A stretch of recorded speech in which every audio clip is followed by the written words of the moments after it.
ఇండియాలో కొన్ని విచిత్రాలు చూస్తూ ఉంటాం. ఇరాన్ లో నియంతృత్వం అంతరించిపోయిందని చెప్పి ఆ దేశ ప్రజలందరూ రోడ్ల మీదకి వచ్చి సంబరాలు చేసుకుంటుంటే, మన దేశంలో మాత్రం అక్కడ నియంతృత్వం అంతరించిపోయిందని ఇక్కడ బాధపడుతూ ఆ నియంతృత్వ డిక్టేటర్ అయినటువంటి ఖమీనీ మరణానికి నిరసనలు తెలుపుతూ ఇజ్రాయెల్ని అమెరికాని వ్యతిరేకంగా నినాదాలు చేస్తూ రోడ్ల మీదకి వస్తున్నారు. వీళ్ళది ఏం లాజికో అర్థం కావడం లేదు. అదే డిక్టేటర్ అదే ఇరాన్ దేశంలో 2019వ సంవత్సరంలో పెట్రోల్ రేట్లు తగ్గించమని అడిగినప్పుడు తన సొంత ప్రజల్ని, సొంత పౌరుల్ని, ఇరాన్ పౌరుల్ని 1500 మందిని చంపినటువంటి ఆ ప్రభుత్వానికి ఈరోజు వీళ్ళు సమర్థిస్తున్నారు. హిజాబ్ ధరించలేదని ఒక అమ్మాయిని, అమిలి అనే అమ్మాయిని చంపేస్తే వానికి సపోర్టుగా ఇది అన్యాయం అని నినదించినటువంటి పౌరులను 500 మందిని కాల్చి చంపేసినటువంటి ఒక డిక్టేటర్ కి వీళ్ళు సమర్థిస్తున్నారు. భారతదేశంలో పుట్టి ఇక్కడ రాజ్యాంగం ఇచ్చినటువంటి వాక్ స్వాతంత్రాన్ని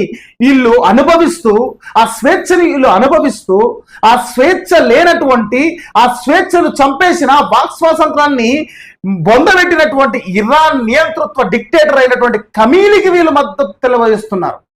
వీళ్ళది ఏం లాజిక్? ఇండియాలో వీళ్ళు స్వేచ్ఛగా వాక్ స్వాతంత్రాన్ని వాడుకోవచ్చు, స్వేచ్ఛను వాడుకోవచ్చు, కానీ అక్కడ ఇరాన్ లో ఉన్న ప్రజలు మాత్రం స్వేచ్ఛను అనుభవించొద్దా? ఇది ఎక్కడి నకిలీ మానవతావాదం మిత్రులారా?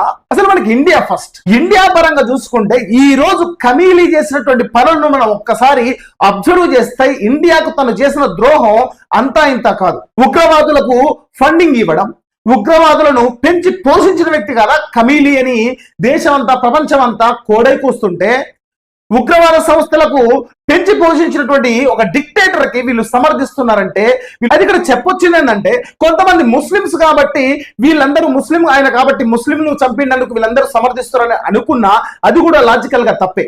ఎందుకంటే ఇదే ఇరాన్ ప్రభుత్వం తన చుట్టుపక్కల ఉన్నటువంటి ముస్లిం దేశాల మీద బాంబులు వేస్తుంటే మరి వీళ్ళకెందుకు కనబడలేదు అంటే, అక్కడ ఉన్నటువంటి గల్ఫ్ దేశాలు ముస్లింలు గారా?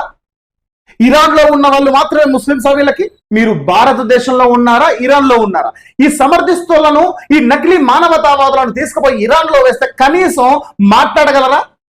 ఇది ఇండియా కాబట్టి మాట్లాడుతున్నారు. అది ఇరాన్ లో పడేస్తే ఒక్క మాట మీరు మాట్లాడగలరా? ఆ డిక్టేటర్షిప్ లో అక్కడి ప్రజల గురించి ఎందుకు ఆలోచిస్తలేరు?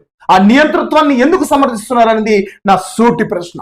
ఖమీనీని సమర్థిస్తున్న ప్రతి ఒక్కరు నా దృష్టిలో నకిలీ మానవతావాదులే. నా మాటలను మీరు సమర్థిస్తే ఈ వీడియోని వెంటనే షేర్ చేసి కామెంట్ చేయండి.